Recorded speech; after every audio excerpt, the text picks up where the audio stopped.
Hello, everyone, and welcome. My name is Radib. I'm a senior principal at Geosyntac in Oakland, California. And my colleague, Dr. Jennifer Nyman, and I will be co-facilitating today's webinar on behalf of Certif and ESTCP. This webinar focuses on DoD-funded research efforts to advance wildland fire modeling and decision support. First, Dr. William Melv, or Ruddy, from the U.S.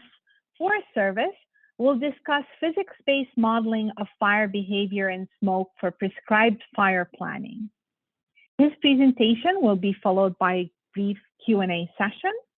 Then Dr. Susan Pritchard from the University of Washington will talk about the development of a library of tools and data sets to develop multi-scale estimates of 3D fuel structure and consumption that can then be used in physics-based computational fluid dynamics models of fire behavior and smoke production. Susan's presentation will also be followed by a Q&A session, and we will conclude the webinar with a longer question and answer period featuring both Ruddy and Susan. The next several slides provide instructions on optimizing your webinar experience. If you have not done so already, please download Zoom at the link shown here and provide it to you in your webinar registration confirmation email. If you cannot download Zoom, you may view the slides using a compatible internet browser such as Firefox, IE, or Edge, and by creating a free Zoom account. If you're unable to view the slides, or if your screen freezes, try keying in Control and F5 to perform a hard refresh. If you are accessing the audio through your computer, click the arrow next to the Join Audio button, select Test Speaker and Microphone, and follow the prompts as they appear on your screen. If you continue to experience technical difficulties, feel free to call into the conference line shown here. You may also submit a comment using the chat box. Please use the chat box only for comments related to technical difficulties. The Q&A option should be reserved for questions for the speakers. You can also download a PDF of the slides from the webinar webpage and call into the conference line provided to you in your webinar registration confirmation email. Note that we will be live streaming the webinar on the Certif and ESTCP YouTube channel at the link shown here. So that's another way to follow today's proceeding. The webinar will be listen only. You can submit questions by using the Q&A box on your screen, as we previously mentioned. You do not need to wait until the Q&A sessions to submit your questions. We do encourage you to submit them as you think of them. And when you do submit your questions, please add your organization and at the end of your question so that we can identify you. With that, I would like to introduce Dr. Kurt Preston, who is the Certif and ESTCP Program Manager for Resource Conservation and Resiliency. Kurt has tracked his career between civilian, university, and military positions. Prior to joining Certif and ESTCP, he was a faculty member and research administrator at the University of Nebraska-Lincoln, where he led faculty development efforts to improve research competitiveness. In this position, he also worked with technology transfer personnel, academic departments, and colleges to build university research capability. In addition, Dr. Preston has served as a member of Chief of the Army Corps of Engineers Environmental Advisory Board. Kurt, please proceed. Thank you, Rula. I'm happy to welcome everyone today to today's Certif and ESTCP webinar. Certif is the Strategic Environmental Research and Development Program established in 1991 by Congress as a partnership between the DoD, the Department of Energy, and the Environmental Protection Agency. Certif's mission is to identify and address high-priority environmental science and technology opportunities that focus on DoD requirements. SERDP funds both fundamental research as well as advanced technology development that ultimately impact real-world environmental management. ESTCP is the Environmental Security Technology Certification Program in which we demonstrate innovative environmental and energy technologies. These investments capitalize on past investments under SERDP or under other research programs and are designed to transition technologies out of the lab and into the field. Especially important in all ESTCP demonstrations is the ultimate transition to implementation and regulatory acceptance. SERDP and ESTCP are complementary programs, with much of SERDP research occurring at the lab and pilot scale with occasional field efforts, while ESTCP demonstrations are primarily at the pilot and field scale, although occasionally supporting lab efforts are conducted. There are several environmental drivers for the type of work funded by SERDP and ESTCP, with the underlying objective of sustaining DoD ranges, facilities, and operations. This, as you can imagine, is a broad undertaking. It takes the form of looking at maritime sustainability, threatened and endangered species, climate impacts, unexploded ordnance, ammunition constituents, and other environmental drivers. One key environmental driver is the reduction of current and future environmental liabilities. This involves addressing contamination from past practices, including impacts to groundwater, soils, sediments, UXO contamination, and developing management approaches for contaminants of emerging concern. The second part of this is pollution prevention, with a focus on eliminating likely environmental pollutants or hazardous materials in manufacturing, maintenance, and operations on our installations. We have several main focus areas for research and demonstration at SERDP and ESTCP, as shown here. As mentioned earlier, technology transfer is very important within the SERDP and ESTCP programs. Technology transfer efforts include development of videos, training workshops, and guidance documents. The webinar series is a substantial component of our technology transfer efforts. Our webinar series highlights research and demonstration efforts across all our program areas. Upcoming topics include parameterizing munitions mobility and burial in riverine environments, developments in wastewater treatment and reuse at DoD facilities, predictive and modeling tools for improved assessments of PFAS environmental risk, and others. The next resource conservation webinar is on May 19th on DoD natural resource management through unmanned aircraft system technology. You can find additional information about upcoming webinars at this link. All past webinars are archived and can be accessed using this link. Finally, I would like to remind you that a copy of the presentation of today's session can be downloaded from our webinar webpage. We would appreciate it if you can please take a moment to complete the survey that will pop up on your screen at the end of the webcast. I hope you enjoyed today's webinar, and I'll turn you over to Jennifer. Thank you so much. It's now my pleasure to introduce our first speaker, Reddy Mel, who is a combustion engineer with the U.S. Forest Service Pacific Wildland Fire Services Lab in Seattle. Reddy has been involved with computer modeling of wildland fires and wildland urban interface fires for the past 15 years. Prior to entering this field, he worked on modeling turbulent combustion, microgravity combustion, and structure fires at the U.S. National Institute of Standards and Technology, or NIST. At present, Reddy works closely with experimentalists and other modelers at the U.S. Forest Service, NIST, and other academic institutions. He earned a bachelor's degree in geophysics from the University of Minnesota, Minneapolis, and master's and doctoral degrees in applied mathematics from the University of Washington, Seattle. Reddy, please proceed. Thank you, Jennifer, for the introduction, and I'd like to thank the attendees for their interest. So as you have heard in the introduction, my talk is going to be about comparison between models that have different fidelity.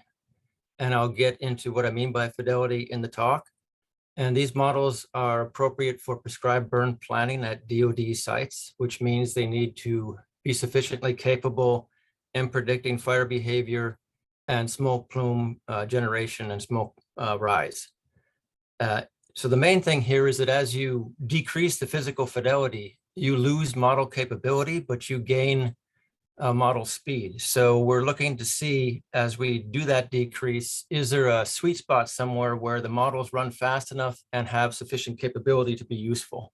And this is just a first step in this direction. This is a limited scope proposal funded by SERDP. So as an outline, I'll discuss what we mean by physics-based models in this context. Why do we need them? A demonstration of the different fidelity models, models of different fidelity that we've looked at, and how do the predictions depend and the cost depend on the model fidelity. So by physics-based models in this context, we mean models that produce fire behavior and smoke plume predictions that are three-dimensional and time-dependent. And I've shown a snapshot here of one such model where you have an ignition at a point, and then the fire grows and spreads downwind in a domain that is three-dimensional. You can see there's terrain here. It's not a strong change in terrain, but you've got a three-dimensional distribution of vegetation, in this case, buildings, you have roads, etc. And in this case, the model would spread, and I'm not showing it because it's just a snapshot, it would cross the road. So you've got heat fluxes, etc. In these kinds of models. So why do we need these models?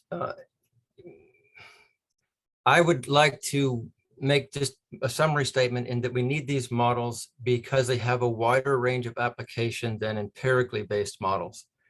And I'm going to get into an example of that in a bit, but that's how I would phrase it if I had to say it in one sentence. They have a wider range of application. I'm going to give a couple examples here, 3 examples actually, of this range of application. So in this case, we have a laboratory scale experiment of a Douglas fir tree burn. And on the top row, you have photos from the experiment, from ignition to almost full consumption, or ending of flaming about a minute later. And below you have at the same time snapshots of an animation from the WFDS model, which stands for Wildland Urban Interface Fire Dynamics Simulator. It's a mouthful. So you can see that the model is predicting ignition and the overall development of the flame and consumption of this tree. Not shown is a prediction of the heat fluxes, which were also done well. So you have consumption and heat fluxes well predicted at this scale.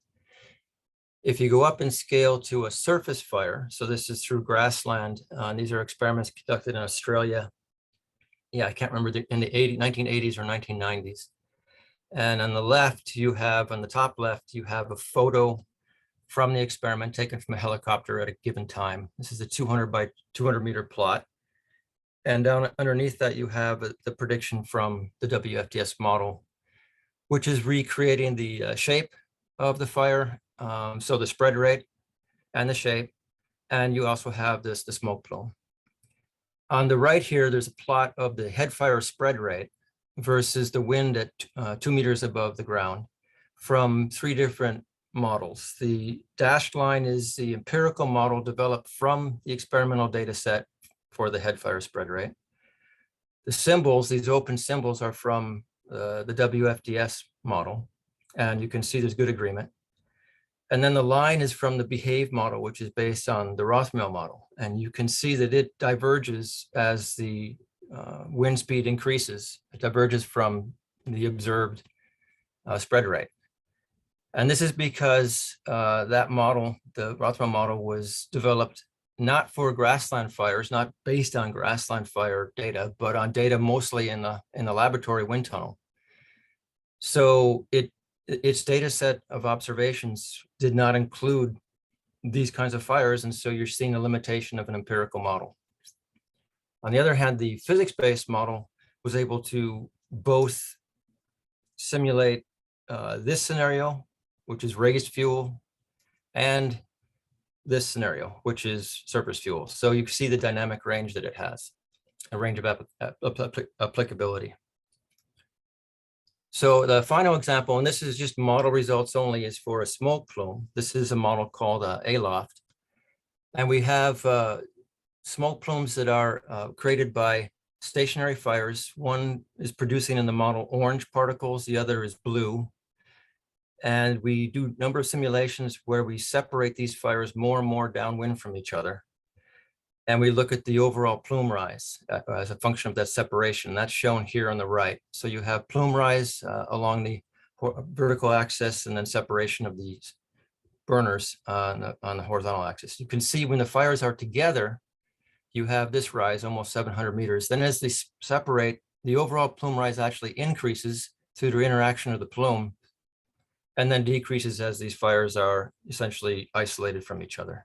So this is important to prescribe burn planning because you may want to have fires interact in a designed way to raise the plume height further. So now I'm going to get into more detail about what we mean by these different fidelity models. So the highest fidelity model we're going to denote as PB for physics-based, and it includes models, submodels for all the different physical processes. And you can see on the right here my schematic of grouping these processes into two groups: fire-atmosphere interaction and fire-fuel interaction. So the fire-atmosphere interaction includes the generation of smoke and its transport, the combustion processes, which generate the buoyancy-induced flow that gives rise to the plume. And then down below that, vertically, you have the interaction of the fire and the fuel. And the processes there include drying, burning, and smoldering. So the highest fidelity models include all of these processes. The issue is that it's probably too expensive, almost certainly, for any kind of burn planning. The lowest fidelity model that we consider does not capture any of these processes, and it's based completely on an empirical, either an empirical spread rate or a spread rate derived from the physics-based model. So in between these two extremes, there is what we're calling an intermediate fidelity model, which we denote as LS4, and I should have said earlier, sorry, that the lowest fidelity model will denote as LS1. So this intermediate model, what we do is we make an approximation regarding the surface fire, and we do not model explicitly the smoldering, drying, and burning processes. Instead, we replace those processes with a spread rate formula, in this case derived from the physics-based model, and then we use what's called a level set approach to move the fire line through the surface, and move the fire that's in the surface vegetation over the terrain. So because we've simplified the processes of the burning of the surface vegetation, this is a faster running model. For the raised vegetation, we use the same models we use in the full physics or physics-based approach. So our question here is, with these intermediate models, will they run sufficiently fast, and are they reliable enough for burn planning? So here I'm going to compare the lowest fidelity model to the intermediate fidelity model. And this is for a scenario of a grass fire. I will look at the left plot here. So the background green color is grass. We have 3 ATV ignition lines, which are shown in red here. The ATVs all start at the same time and travel from bottom to top. There's a wind, a 4-mile-per-hour wind from left to right. And so for this lowest fidelity model, these colored lines are time of arrival lines. So they are plotted every 20 seconds. You can see over here a color contour legend for color legend for these contours. So for example, as you go up this, as the ATV travels up this ignition line, it's here at 20 seconds, 20 seconds later it's here, and then again 20 seconds later it's here. So for this lowest fidelity model, you see a repeat of fire behavior where you have a head fire denoted by H here, spreading from left to right, generated by each of these ATV ignition lines. Going from right to left in the upwind ambient direction. You have a backing fire denoted by B, coming from each of these ignition lines. So this is a repeat behavior. Everything is identical starting from the ignition lines. On the right, we have results, time of arrival curves again, for the intermediate model. And you see between the first two ignition lines on the left, pretty much the same or similar behavior. We have a head fire. So the further apart these time of arrival curves are, the faster the fire is spreading. And you have a backing fire coming from this middle ignition line to the left. However, between these two ignition lines, you have much different behavior. You have a head fire spreading from right to left instead of left to right. And this is due to the influence of this fire on the local winds. It's both blocking the ambient wind so that the fires down here, downwind of this upwind fire, don't really sense the ambient wind. It's also, this fire is also generating its own wind, and that's what's driving this fire behavior to be like a head fire in the opposite direction to the ambient wind. And then you have down here a backing fire instead of a head fire, again, for the same reasons. So this is showing the importance of the influence of the fire on the local wind, especially for ambient winds that are, somewhat moderate or low, and that is not captured at all with these lowest fidelity models. So this lowest fidelity model is equivalent to Farsight for those who are familiar with Farsight, which is one of the main operational models out there. So now we're going to move on to a prescribed burn scenario and compare the intermediate model to the physics-based model. So this scenario has a 1 hectare burn plot in here, again, 3 ATV ignitions, same ambient wind, left to right at 4 miles per hour. You have a lot of raised vegetation here, which you can see, it's all cone shaped. You see some larger trees and there's a lot of smaller shrub-like trees. This is showing the same, this is showing the overstory or raised vegetation, I should say, composed of understory, loblolly pine, oak, and persimmon, and overstory loblolly pine of different sizes. So there's quite a range of, or quite a distribution of vegetation here. This is all artificially created based on measurements taken in the, Eglin Air Force Base area. And it's been created by Justin Ziegler at Colorado State University. One thing we need is better representation of this raised vegetation, and that will be talked about in Dr. Pritchard's presentation that follows this. If we have, that'll allow us to have more robust testing of these models if we have actual distribution of raised vegetation as well as surface vegetation. So here we have results from the highest fidelity model on the left and the intermediate fidelity model on the right. And these are showing the understory consumption.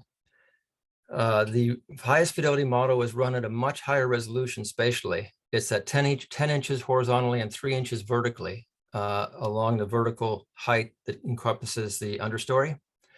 The intermediate model is much coarser at 1 meter. So black is showing complete consumption and green is showing no consumption. If you look at these two, it's a bit difficult when you're doing this quickly, but essentially wherever you have a head fire, you have a lot of consumption, and that the location of the consumption is green between these two models. You can see in this area here, there's relatively less consumption. This is where you have a backing fire, and that's reproduced over here in the physics-based. So we have a good agreement for the understory consumption between these two models. Regarding the total consumption, this is the time history of the mass, the total mass. You see the difference here initially, and this is because, and the symbols here are from the level set, the intermediate fidelity level set based model. The solid lines are from the physics based. So there's a difference here because the intermediate model has a coarser grid, so it's over representing the vegetation. And we're working on this, and this is actually an easy fix. But overall, the agreement is pretty good with this overall consumption of mass in the understory. If we go to the overstory, it's again the same color schemes. We can see that wherever you have consumption in the the intermediate model, you also have consumption in the highest fidelity physics-based model. But going the other way is not true. For example, here in this northeast part of the plot, you have consumption in the highest fidelity model, but not very much consumption in the intermediate model. And there's a number of reasons for this. It's probably mostly based on the coarser grids that are used in the intermediate model. If we look at the overall mass consumption, you can see that initially there's better agreement because these trees are bigger, so they're better resolved in the intermediate with the coarse grid used in the intermediate model. And then we saw, as we expect, there's less consumption overall in the intermediate model. One thing to note is here you have a steep drop in the consumption or in the mass, so more consumption. And that's this up here, this northeast corner where some trees were torched.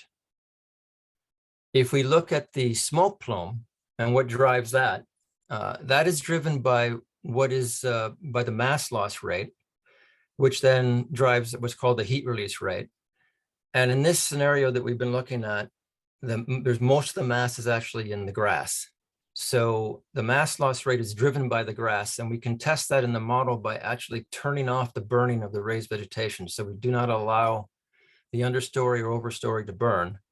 And then we run the simulation and we output the heat release rate, and again, the heat release rate drives the plume. And for the cases I've shown you so far are the solid line here, where we allow all of the raised vegetation to burn. And this dashed line here, we do not allow it to burn. So this difference is just the contribution of the raised vegetation. And this difference this is not enough of a difference to impact the plume rise. You can note here that that consumption that I pointed out earlier with the trees torching, this is its effect on the overall heat release rate, which is pretty minor. So what this means is that if we're concerned about plume rise, we can simplify the models even further compared to if we're concerned about consumption of raised vegetation. If we can simplify the models further, if we believe that the heat release rate will be driven by the burning of the surface fuels. And by simplify, I mean we don't need the resolution to capture the consumption of the raised vegetation, and we can use coarser grids to model the surface fire because we're using a simpler model to do that. So we don't need the higher resolution grids to capture the physics. So here I'm showing what happened. Oh, sorry, something skipped there. Okay, so here we have our idealized scenario for a smoke plume model comparison. In this case, we still have we have the ATVs, but there's 5 of them now. This is a bigger domain, obviously. It's 1.5 miles long and 1 mile tall. You can see the smoke plume is being generated, and you see the 5 fires here that are spreading as ignited from these ATV lines. With this simulation, what happened is that the fires, after an initial transitory period down in here, they established a quasi-steady shape and spread rate. And so it's possible to replace, which means that the heat release rate was also quasi-steady, essentially constant. So we could replace, in terms of the heat release rate, these spreading fires with burners that have the same overall heat release rate, which is even a simpler model than I mentioned before for smoke plume modeling. So if we do that and we compare the 2 simulations, where here we have the solid red line is the case I just showed, where you do have the 5 fires spreading. If we replace those fires with the static burners, you get the dashed line. So you get essentially the same smoke plume rise with a much simpler approach. So as far as modeling costs, if we're concerned about fire behavior and consumption, so we would be along this line here for consumption. That puts the highest demand on the models because you need the most resolution to get that. If we look at the intermediate model, the LS4 model, it could be run on a high-end workstation. It ran 29 times slower than real time and required 25 virtual CPUs. So current Dell, I think you can buy a Dell workstation now that has 48 virtual CPUs for about $15,000. But this run, which I showed before, was about 4 minutes of simulated time. That would take about 2 hours to run. Now on Amazon Web Services, you could also run this and it would cost you $1.20. So if someone's using Amazon Web Services and you're only using these models once in a while, you can see how the Amazon Web Services will be much more financially feasible to use than to buy a $15,000 workstation. The physics-based model was much more expensive. It took 28 hours to run, so 400 times faster in real time, and did require Amazon Web Services because we needed 93 virtual CPUs instead of 25. If you were more interested in general surface fire behavior, not necessarily the consumption of raised vegetation, you can go to a simpler model, which I didn't discuss here, which runs at a coarser grid, and it is much faster, 15 times faster, essentially, running at 2 times real time. So instead of taking, it would only take, like I said before, that simulation was 4 minutes of real time, so it would take 8 minutes to run. Again, you do need a workstation though. As you go to smoke plume scenarios, the plume rise where we are capturing the fire spread, that was 22 times slower than real time and did need to run on Amazon because it's a much bigger domain. So you need that extra memory and more processors. If you replace it with static burners, which I showed, this gives you the same plume rise, you can run on a workstation and it's much faster at only 3.6 times real time. And I did show that ALOF model briefly, and that is a very specific model for plume rise, and it runs at 100 times faster in real time, and you can run on a laptop. So this overall shows that for prescribed burn planning, these intermediate models are within reach for potential use. It depends, of course, on what you want to do and what your needs are. So in conclusion, the intermediate fidelity models are consistent with the highest fidelity model. The lowest fidelity model was not. Capturing fire behavior and the consumption of raised vegetation does require more computational resources than smoke plume rise. As I just said, current high-end workstations are capable of running the intermediate fidelity models, and cloud computing could be used for any of these. And I gave that example in terms of cost, where they clearly have advantages in terms of comparing to the upfront cost of some of these workstations. We do need to extend model evaluation to other scenarios and observations. This was a limited scope work. And we want to include burn practitioners so that we're sure we're actually looking at scenarios that are of importance and we get reality checks, since we don't have a lot of observations yet from experiments. So finally, benefits to DoD. I think I've probably made that clear. With these models, you can they're more capable of capturing fire line interaction, fuel consumption, smoke generation, and plume rise. Also, the model here, these models are open source. All the WFDS models, which are really based on FDS, which is a model from NIST, they're all open source with user guides, technical guides, sample input files, etc. I'd like to acknowledge my collaborators at the Forest Service, and Tony Bova, and then at NIST, Eric Mueller, Randy McDermott, and Kevin McGrattan. Thank you. Thank you very much, Freddie. And I'd like to remind our audience at this time that you may submit questions by going to the Q&A box and then typing in your questions. We have received a number of them. Our first question, Reddy, is about boundary conditions. If you're using the LS4 model and are approximating the surface fuel burn process, what boundary condition do you apply at the surface for interaction with the physics and turbulent flow from the atmosphere? Yeah, so thank you for the question.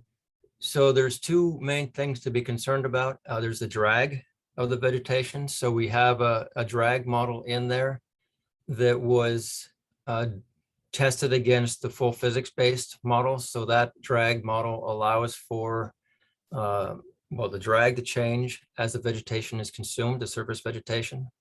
And then the second thing is the generation of the buoyant plume, which you saw so clearly can influence the local wind.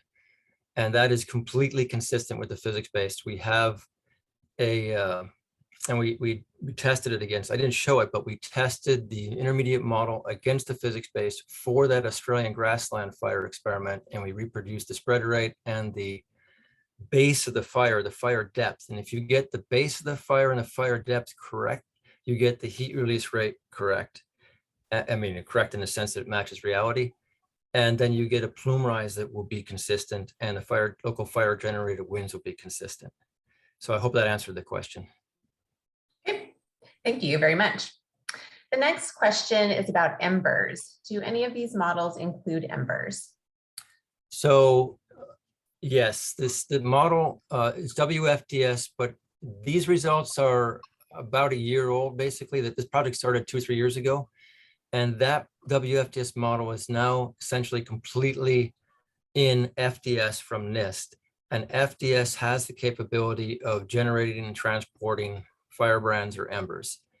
This is a difficult problem, and I'm sure the questioner knows, because you have to prescribe essentially the source of embers, how many are being created, their properties. Then the code handles the transport, but then you also got to figure out how to handle the consequence of those embers when they land, the ignition. And so that's all, it's in the model. I don't know so much about in FDS, I mean.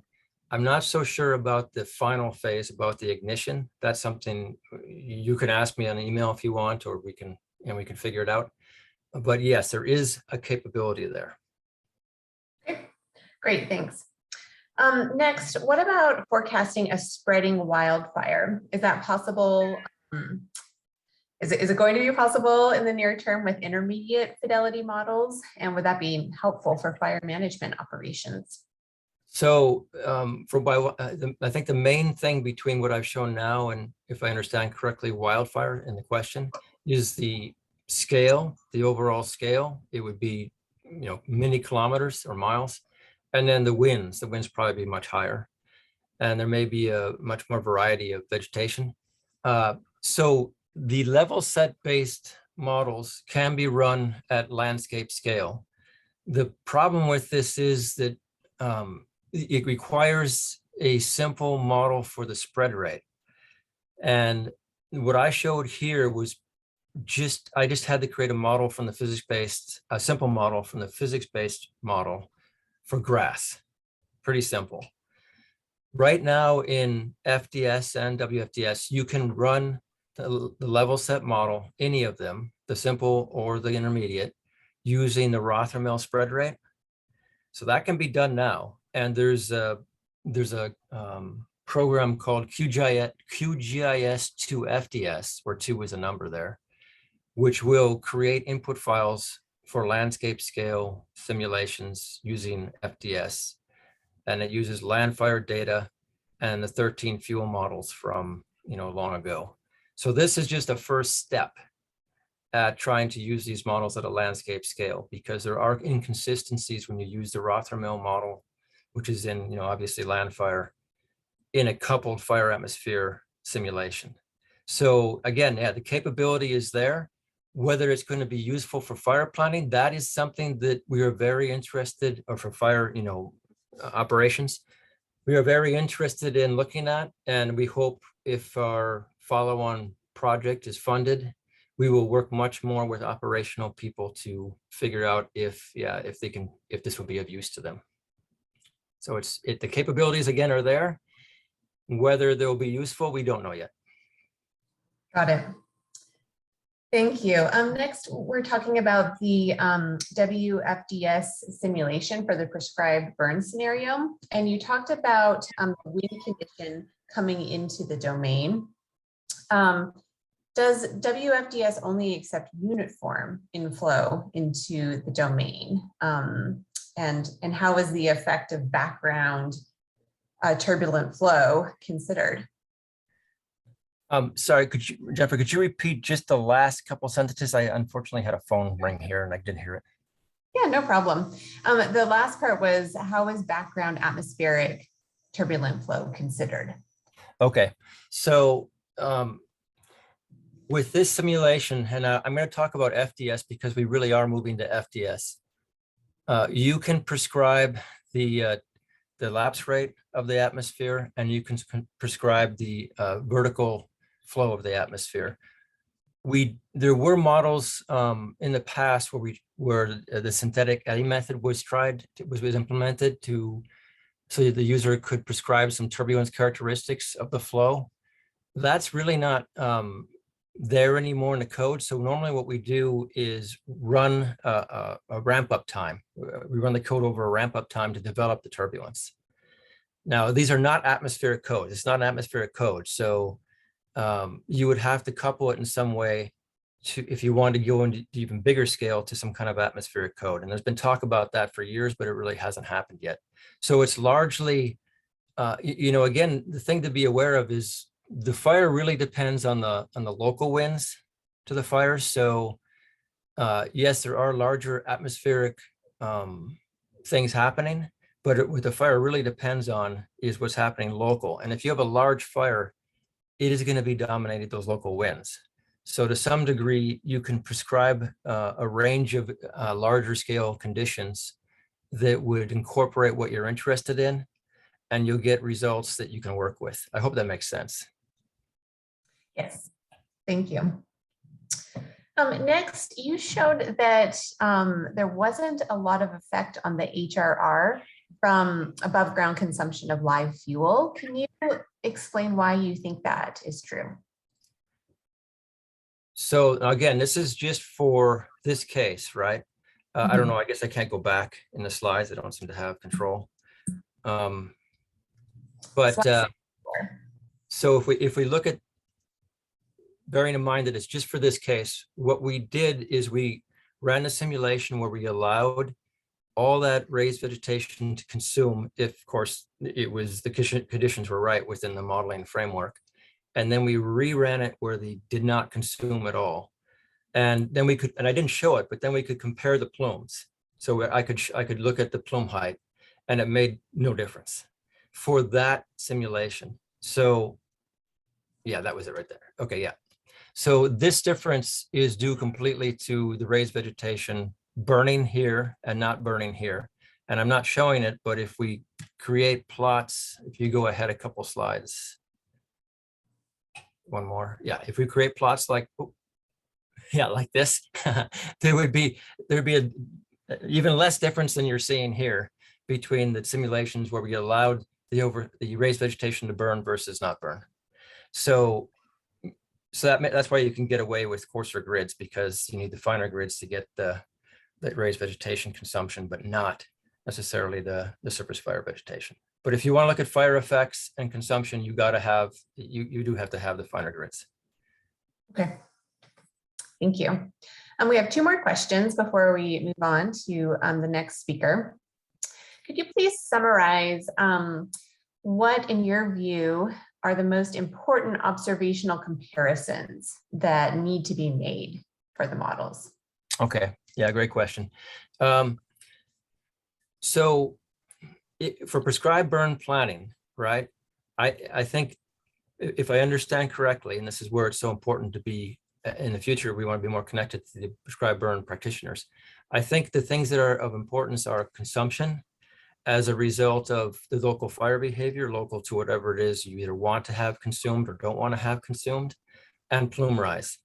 So we need to have observations that capture, and these are mostly going to be, I think, remote sensing observations that capture the fire location and its intensity. And that as these fires with maybe pretty complicated firing patterns spread across the ground, and the resulting consumption. Because we don't know now in those simulations I showed, and you see the black consumption or full consumption where it's black and green where it's not, we don't know how well those are representing reality. And so most of that consumption was within where there was fast spreading fires or head fires. We don't know if versus where there was backing fires, we don't know if that is well predicted. So I think for prescribed burn planning, it's the consumption as a function of both vegetation distribution and the fire exposure from the fire, largely surface fire that's spreading by that particular spot, and then the plume rise. We need observations of plume rise, and along with those observations, we need measurements of something that gives us the heat release rate. So because the plume rise is driven by the heat release rate. And a big question, it seems, from these model results is, can you actually simplify the distribution of that heat release rate on the ground and get the same plume rise? So you might have multiple fire lines interacting, but in the model, it appears you can replace those with essentially simple representations like with burners and get the same plume rise. So it's consumption on the one hand at the fine scale, and it's plume rise as driven by the consumption and heat release rate on the other hand. Observations for this. Got you. Thank you. And the final question, Reddy, what information about vegetation is needed to better evaluate the models specifically?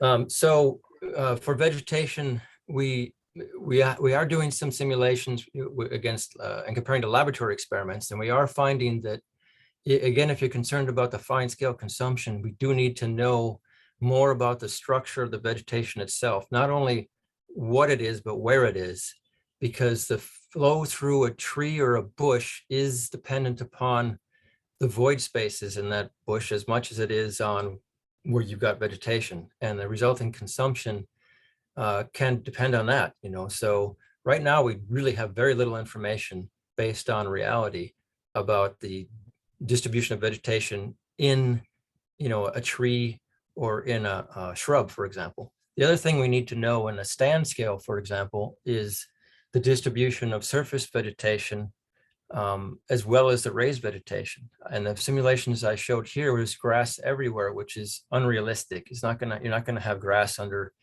every tall tree, for example, especially not the same grass. So, and having that distribution will, like I said, I think earlier in the presentation, will give us more robust testing of the resulting consumption as it's controlled by the distribution of surface vegetation. Wonderful. Thank you so much, Reddy, for the excellent presentation and answering the questions. Reddy will return at the end of the webinar to answer some additional questions. At this time, it's my pleasure to introduce our second speaker, Dr. Susan Pritchard, who is a fire ecologist and research scientist at the University of Washington.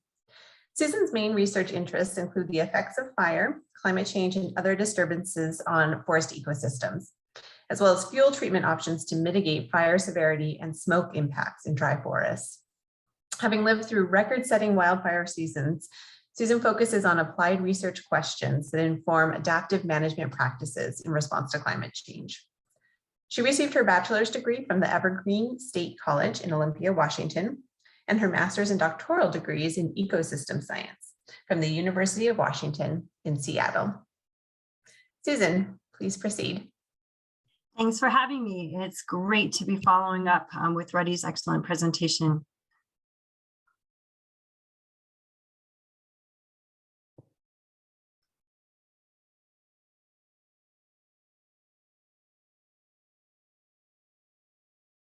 Just a moment here and we'll get started. So today I'm going to be following on Reddy's work with fire behavior modeling and talk with you about how and why fuel characterization is so important for prescribed burn planning. We're in particular interested in doing characterization that can really build inputs to WFDS and other computational fluid dynamics models of fire behavior and smoke. Today, I will be talking about the 3D Fuels project and providing an overview and giving some preliminary findings from that project. And then finally, we'll circle back to relevance to Department of Defense land management. So here's just a picture of a prescribed burn that happened recently on a Department of Defense military installation in the southeastern United States. And what I wanted to do with this photo was show that although the overstory or the raised fuels of this field bed are important for wind flow and heat release patterns within this prescribed burn, what's actually burning is surface fuels. So these would be the grasses, litter, and shrubs that really control energy release and how these fires spread through a unit. A couple things that I wanted to impress upon you is that unfortunately for us, surface fuels can be highly variable and matter. So in two ways they can matter. First of all, if we have a lot of live grasses that have high foliar moisture content, they might not actually be ready to burn. And so that could dictate how a prescribed fire spreads through a unit. In another way, looking at the smoke production, if there happen to be coarse wood or residual stumps that burn for a long time, those can present quite a smoke challenge and affect patterns of fuel consumption on that unit. For our focus of our research, we were really intrigued to look at not only pine forest in the southeastern United States, but also a pretty interesting analog in the western United States with ponderosa pine forests. Just from this visual, you can see that structurally, the forests, the trees are quite similar. And that's encouraging because with latest advances in LiDAR-based mapping, we're doing a pretty great job at stem detection and even crown fuel mapping for the overstory fuels. The tricky part is to figure out a way to provide realistic maps of the understory fuels. And these examples show very different assemblages of plants that have a different season of burning, very different productivity and structure. A recent advancement is pretty exciting for us. It's called fast fuels and is being developed by Lucas Wells and Russ Parsons and others. That is actually taking a lot of information that we've gathered across the United States to inform predictive mapping of 3D fuels. And they've actually created ways to on-ramp treeless data or even airborne LiDAR to provide synoptic 6 by 6 kilometer tiles that represent overstory fuels, as well as they have the ability to on-ramp understory fuels if we can provide them to them. And then the great thing also about fast fuels is that they're generating gridded 3D inputs that can be fed then to FDS, so the model that Ruddy just presented, as well as QuickFire and FireTech. So the capability of rendering fuels in 3D and then providing them to models is rapidly advancing. Here's just one scene that Russ Parsons shared with me, showing that they have the ability with these treeless data sets to represent different species here in different colors and assign perhaps even different fuel moistures to them. What has not been done to this date right yet is how to differentiate surface fuels very well. And so they do have ways to assign surface fuels to these layers, but to date, the default is to have fairly homogeneous representations of them. Sample fire behavior simulations show a lot of promise. So this is just a visual screen capture of quick fire simulations showing that fuels, winds, moisture, and then energy release can all be modeled in these landscapes. What we're still working on very closely with many teams is the fuel characterization. So for our 3D Fuels project, we were hoping to oversample the variation at specific sites in the southeastern United States pine forests and western pine forests and grasslands to inform how we can actually move to 3D inputs to next generation physics-based models, both for fire behavior and smoke. So our objectives are really to try to inform building blocks, literal 3D voxel blocks to assign for understory fuel mapping, and then move into prototype application development. So I've mentioned fast fuels, and then we have this name FuelsCraft that's kind of taken from Minecraft to think about actually moving to predictive blocks of fuels that we can assign for prescribed fire mapping and planning. We've instituted a sampling design that really worked out well for us. So I'm going to start at the ground level and then work up to explain this. So at the very ground level in each one of our research sites, we're collecting literally 3D blocks of fuels to be able to inform the bulk density of fuels by type. So by shrubs, grasses, litter, and even organic soils. And based on those voxel plots, we're then actually trying to then train or calibrate some fine scale imagery that we have. So at a 5 by 5 meter plot level, we're collecting structure from motion-based UAS imagery, terrestrial LiDAR, and then GoPro close range imagery. I'm going to demonstrate those with visuals later, but basically as we're training our data to understand not only what fuels are in point cloud imagery, so 3D XYZ point clouds of these fuels based on our ground images, we can then actually train to larger synoptic scales of burn units using terrestrial LiDAR that's been gridded together, or UAS-based structure from motion flown at a synoptic scale. And then finally, we'd like to get to the point where, once again, with fast fuels, we have airborne LiDAR-based maps of trees, but then we can also inform the understory fuels below them. So our field sampling is, we're really getting there with all of our sites. And at each one of the sites, we basically wanted to build a co-located library of these hierarchically sampled data sets. So again, for us, we were focusing on terrestrial LiDAR, UAS-based structure from motion photogrammetry, close range photogrammetry, and then these destructive plots. And I'm showing you here what we've sampled so far in the Southeast Flatwoods. Intentionally, we wanted to range fuels from just recent from post-burns or 1 year rough up to 4 years post-fire, greater than 4 year rough in one of our sites, so that we capture some of that range and variability with time since fire. Here are some preliminary results. I'm pretty excited about them. So from terrestrial LiDAR scanning, we're starting to evaluate metrics based on that point cloud imagery. So again, XYZ point coordinates of where fuels are in 3D space and where they are not. Based on the density of point clouds, both the horizontal as well as the vertical density, we're finding some pretty good relationships between terrestrial LiDAR and measured shrub bulk density, as well as what we term occupied volume, where shrubs are in 3D space and where they are not.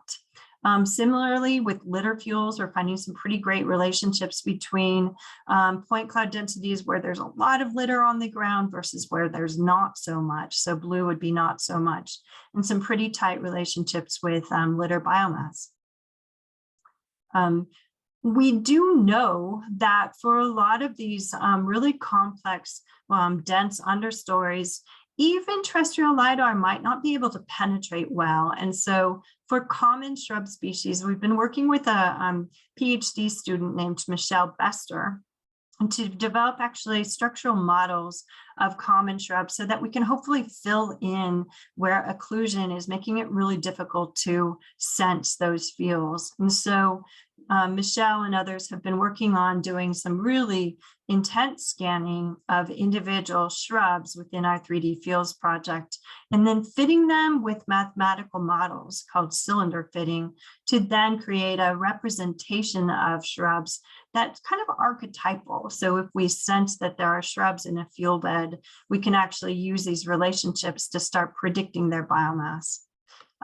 So far, Michelle's work is really promising. She's developed models for 10 different shrub species that are common in the southeastern United States, and found really tight relationships between manual measurements of those shrubs and then say terrestrial LiDAR-based heights. And so she's now working on all of the empirical models in order to really make use of these QSS models as we move up to prescribed burn mapping.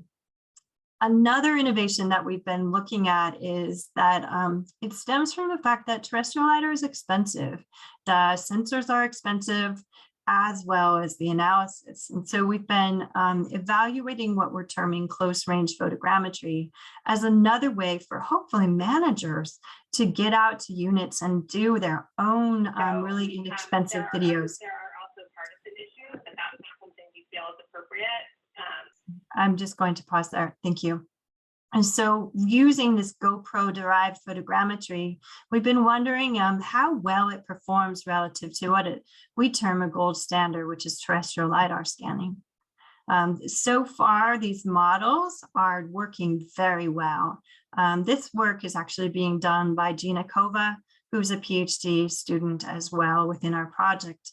And she's finding that for shrubs, and even for grasses and litter complexes, that we're having really great correlation, not only between photogrammetry, the GoPro video approach, and terrestrial LiDAR, but also with measured biomass in 3D, the bulk density of these sites. What we eventually want to do with this technology, and we're kind of catapulting towards this, is using either GoPro image-based photogrammetry or we could also use terrestrial LiDAR if it turns to be more accurate. Actually, work on point clouds that are either separate, terrestrial LiDAR or photogrammetry, or we can actually merge those into 3D colored point clouds that take advantage of the higher resolution of terrestrial LiDAR. And based on our field sampling and these empirical models that we're building between measured fuel characteristics and the actual point clouds, we're going to be able to start informing machine learning algorithms to be able to classify imagery, these point cloud images, into vegetation types, and then metrics such as height, and even live and dead. So one of the things I didn't really say clearly about photogrammetry that's important is that it provides color. So color can really help out with fuel typing as well as with a live and dead classification. Terrestrial LiDAR has a lot more points and therefore does higher resolution mapping, but it doesn't provide the color. And so it might be that we actually marry the two sometimes where we're working on this object-based fuel classification. Now, I've spent quite a bit of time talking about what fuels are and how we actually measure them in 3D space, but it's also important to know where fuels are not.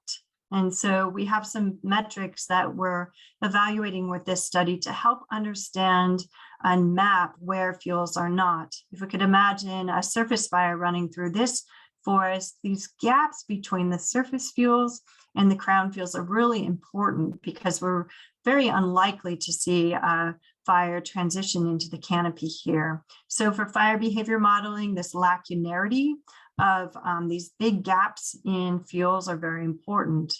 Gaps within smaller complexes, such as surface fuels here, really matter too. And there's not actually a firm classification between lacunarity and porosity.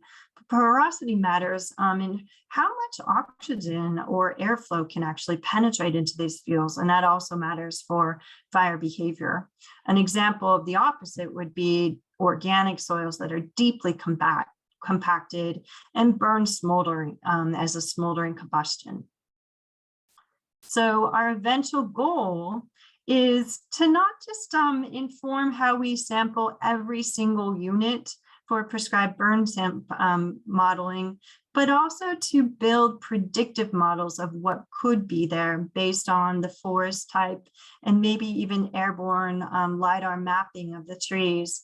And so this will be in the future, but we're really working right now on informing fitted probability distributions based on remote sensed imagery, such as structure for motion photogrammetry and terrestrial LiDAR, to inform where plants are in 3D space based on their cover and their height, even their clumpiness, and what their fuel types are.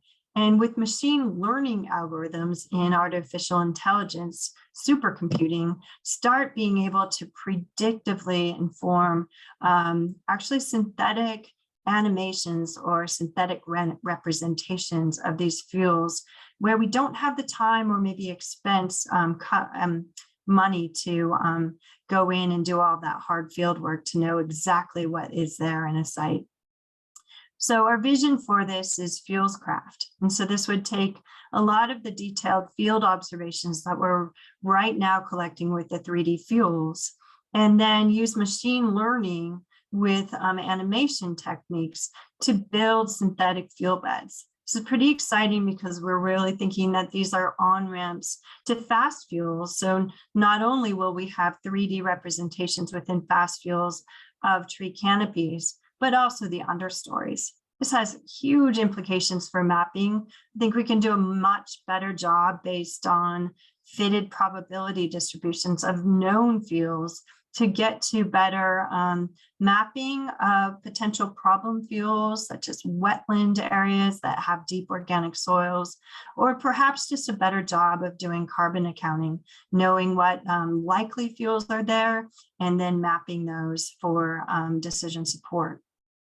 Eventually, then, this leads to fire modeling. And so we're pretty excited about informing fire model inputs that can either move into more of that intermediate model space that Ruddy's described, where we have more simplistic representations of fuels, or we could inform really physics-based models where we're interested in informing science and scientific questions about where and when that detail about fuels matters.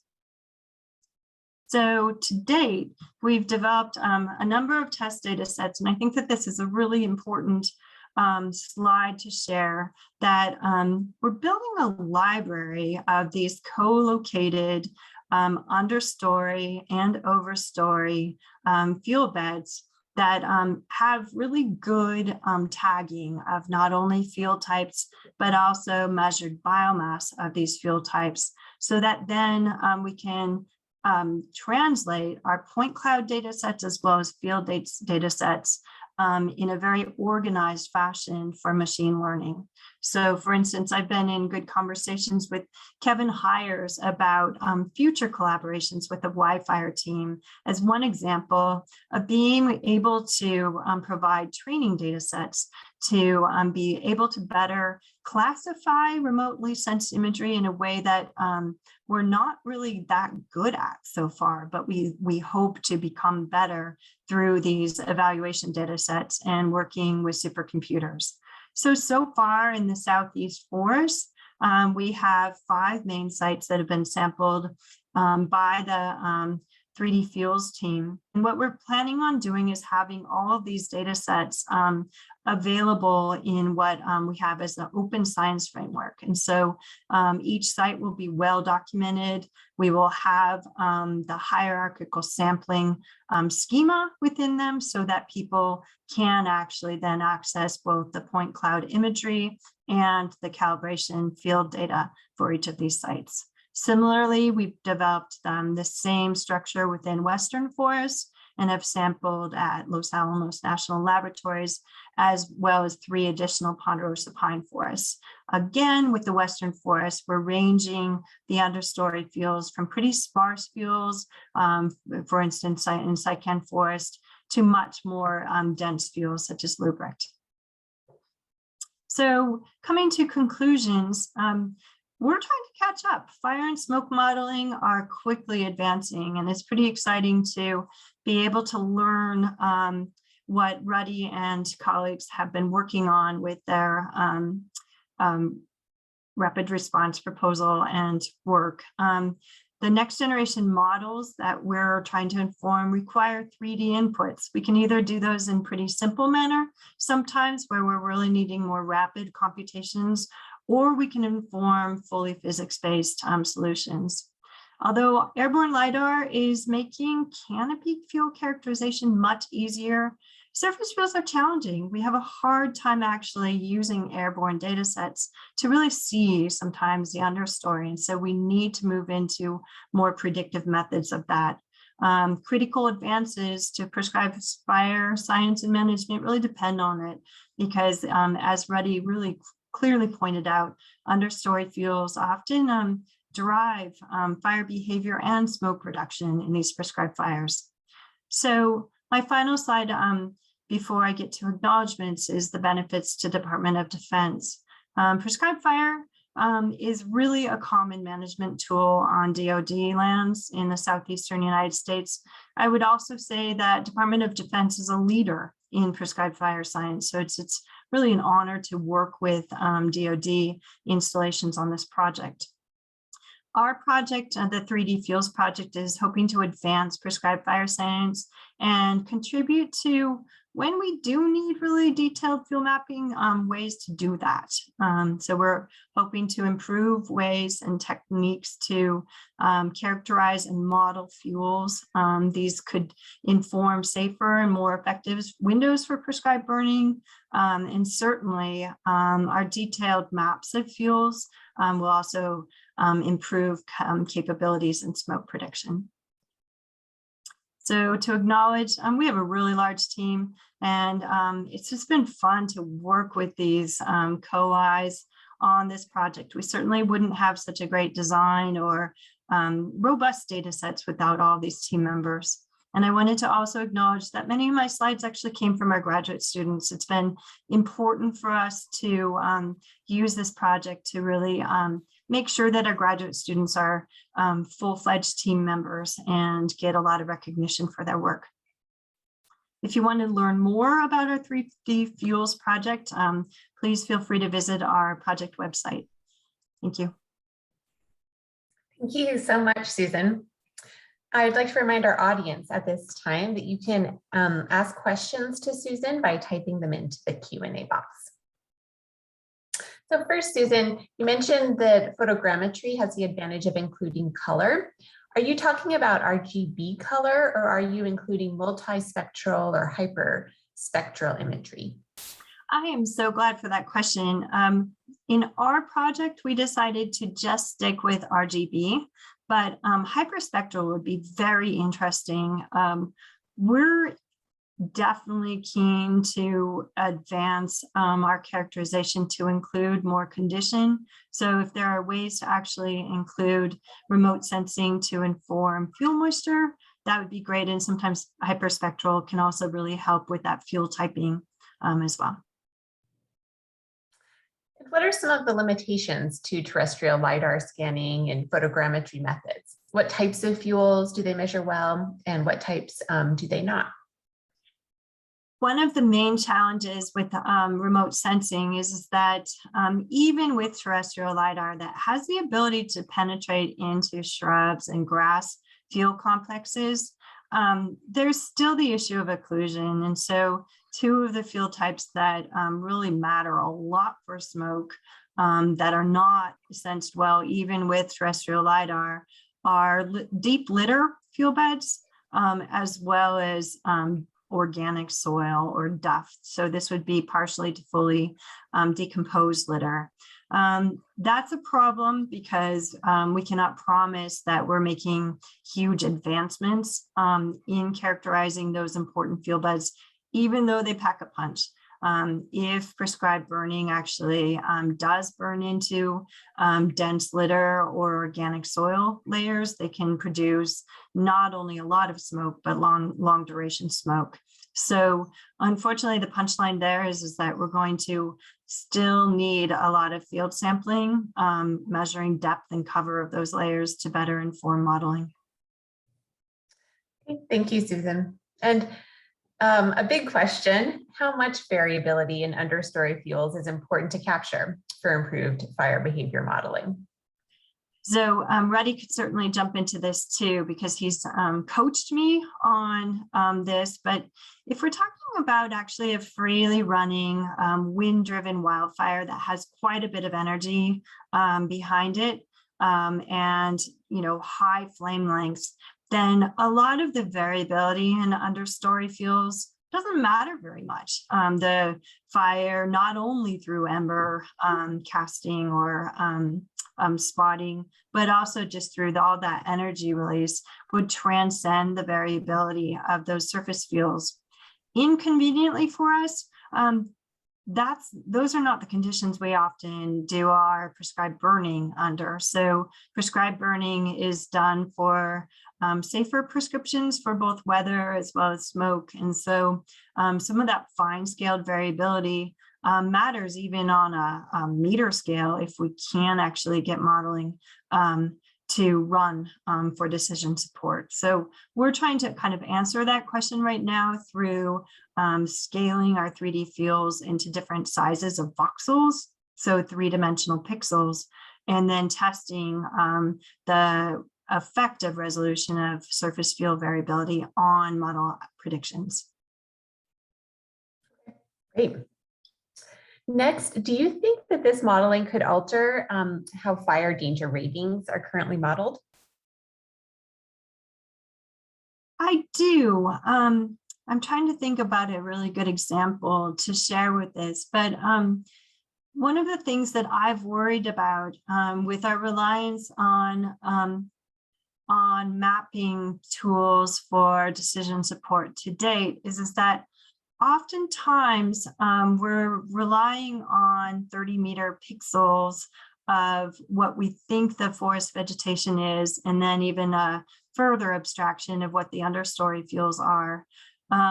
Without actual site validation, we could actually be under representing fields in some cases, and that could really influence fire danger rating predictions. So as we move forward, this is kind of a tall order, but if we do a better job with predicting understory field complexes, we could inform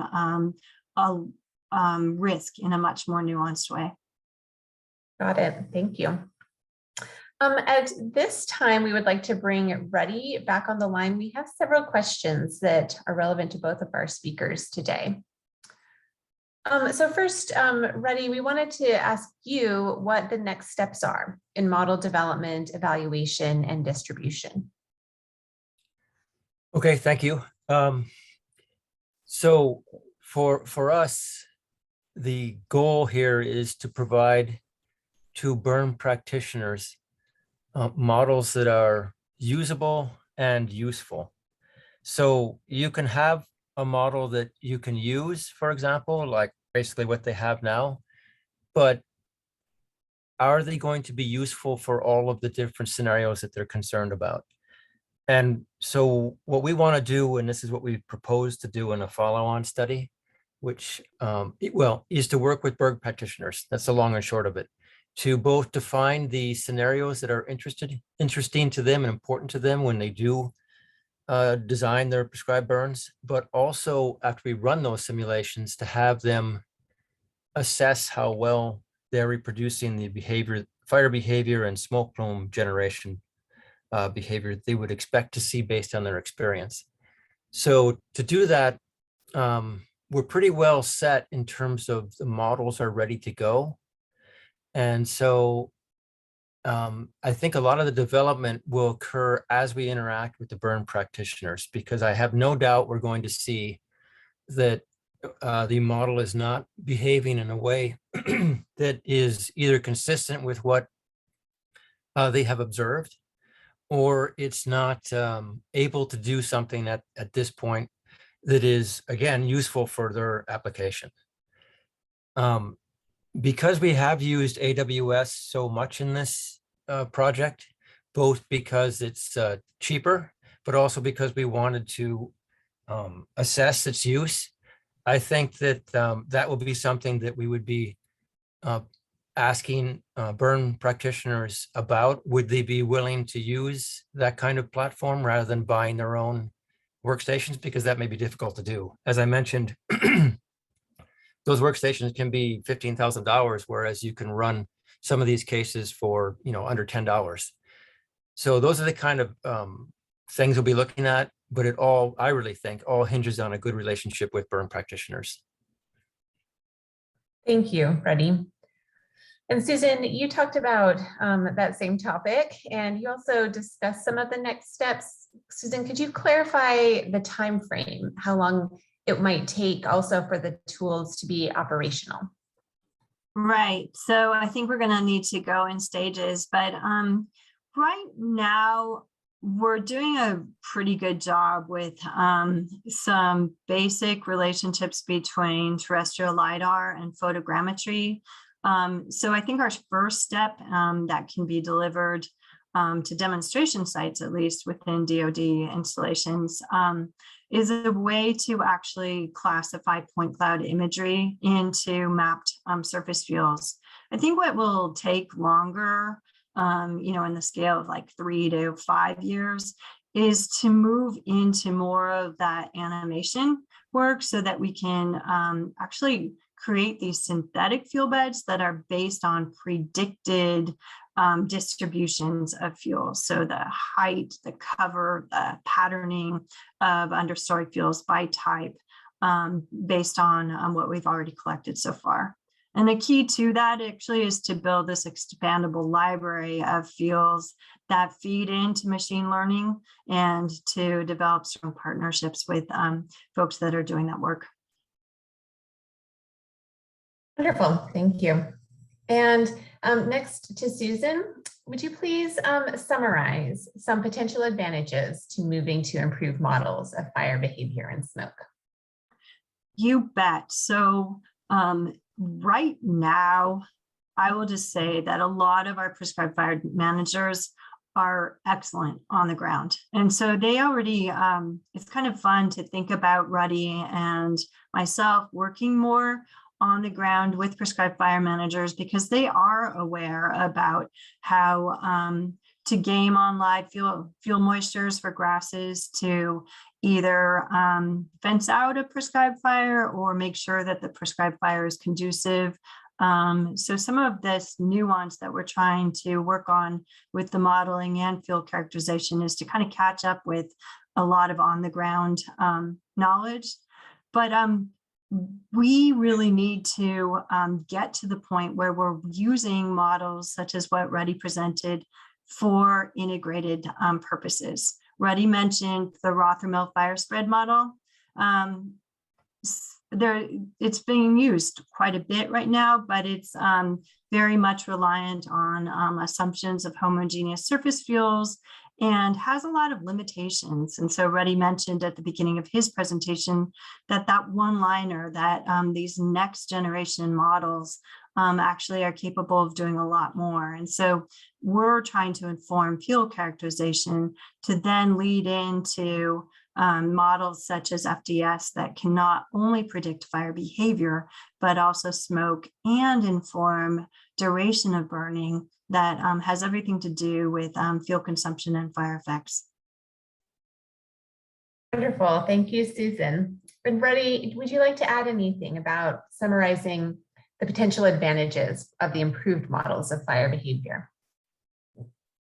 Well, the main, I mean, speaking as someone who's kind of just in the modeling world, I mean, I have been involved in designing and conducting research burns, but I think it's just so critical to get people who are interested in these models, but are also burn practitioners, because I know they know so much more than I know about what they need to do, what fire behaviors they're interested in, what are their constraints.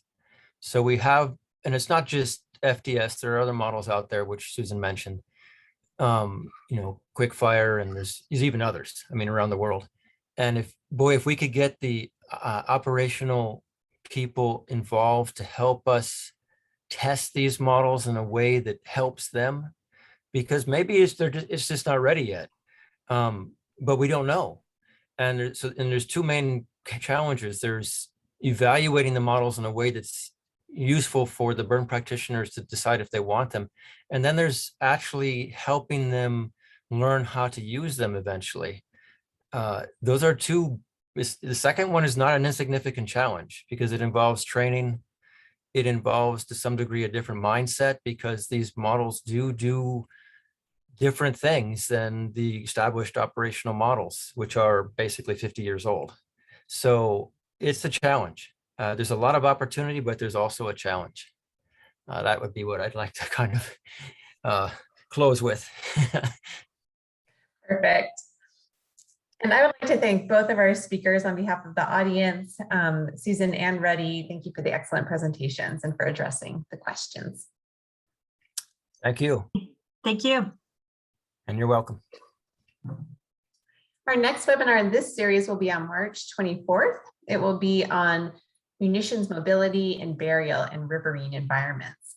Please go to the Certif and ESTCP website to sign up for future webinars. Before we conclude, I would like to remind you both the audio and a copy of the presentation of today's session will be archived on the webinar webpage in case you would like to refer to them in the future. At this time, we would appreciate it if you could please take a moment to complete the survey that will pop up on your screen. This concludes today's webcast. Thank you all very much.